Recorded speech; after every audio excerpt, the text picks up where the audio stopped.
Get ready. Three, two, one, start.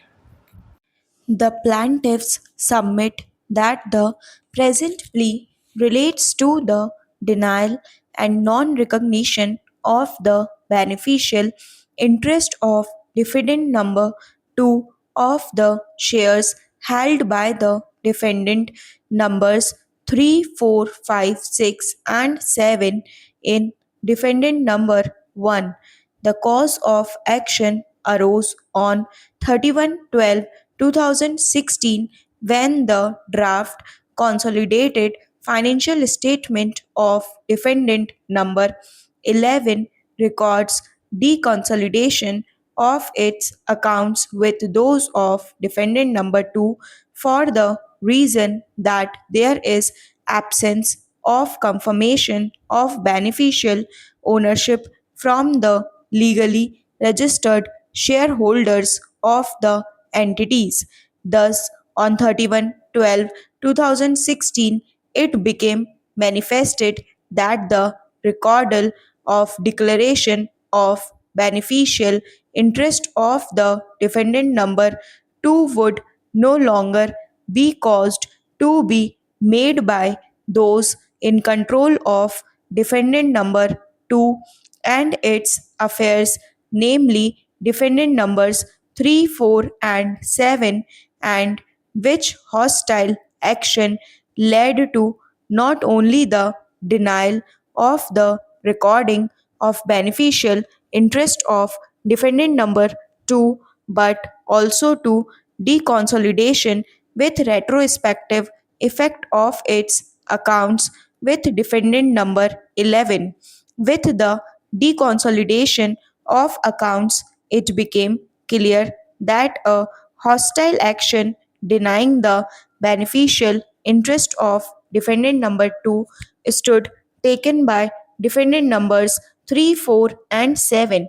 The cause of action further arose on 7/6/2017 when defendant number 1 refused to acknowledge the beneficial interest in the suit shares para. The cause of action further arose when defendant number 1 through defendant number 10 on 27/6/2017 once again refused to acknowledge the beneficial interest in the suit shares. The cause of action further arose on 12/11/2017 and 24/11/2017 when newspaper articles being in public knowledge suggested that the equity of the defendant number 1 is being sold to private equity investors through a binding process and the present investors including the defendant numbers 3 to 7 along with defendant numbers 8 and 9 are attempting to sell their investments in the defendant number 1 and exit the health insurer.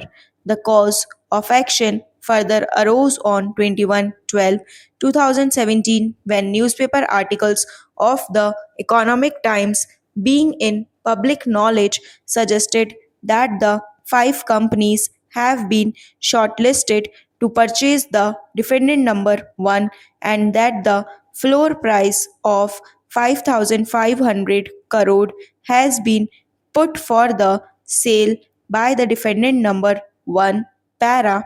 The plaintiffs thus wanted a declaration to the effect that shares in the Indian company which are held by defendant numbers 3 to 7 in fact belong to defendant number 2 company. Since defendant number 2 did not come forward to make the said claim, derivative action was filed by the plaintiffs on its behalf to the aforesaid effect.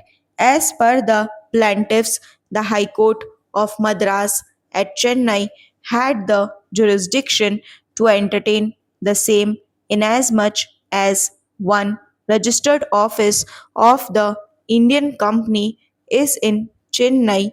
2. The investments made by defendant number 2 were made in the Indian company in Chennai, and 3. Substantial part of cause of action as reflected in the correspondence letters exchanged between plaintiff number 2 and defendant numbers 1 and 10 arose in Chennai.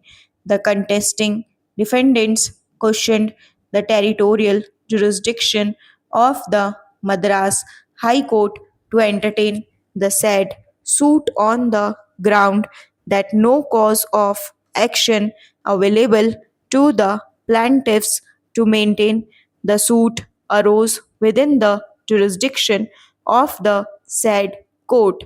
In substance, the plaintiffs were attempting to resolve the dispute between the shareholders of the company, though all these shareholders are residents and nationals of Dubai. Moreover, they are claiming that though shares are in the names of defendants numbers 3 to 7, it is defendant number 2 which has the beneficial interest therein, and even defendant number 2 is a foreign entity which is covered by the foreign law. Likewise, the inter se relationship between defendant number 2 and the plaintiffs is also covered by the foreign law. It was additionally contended that the claims made by the plaintiffs are not enforceable even under the Companies Act 1956 or the Companies Act 2013 para as far as inter se disputes between the plaintiffs and the contesting defendants, who are all shareholders of defendant number 2, are concerned. They have arisen in Dubai, which is outside the territorial jurisdiction of Chennai. Messrs. C.A. Sundaram, Neeraj Kishan Kaul, and others, learned senior counsel, appeared for the plaintiffs. In substance, their argument was that the learned single judge of the Madras High Court had rightly allowed the application for leave to file the suit after satisfying that the court at Chennai had the territorial jurisdiction to entertain such a suit, which was a derivative action taken out by the plaintiffs on behalf of defendant number 2. It was highlighted that even if defendant number 2 was a Dubai company, of which plaintiffs and defendant numbers 3 to 7 were the shareholders, dispute was in respect of shares in defendant number 1, which was an Indian company having its registered office in Chennai from the date of its incorporation. Stop.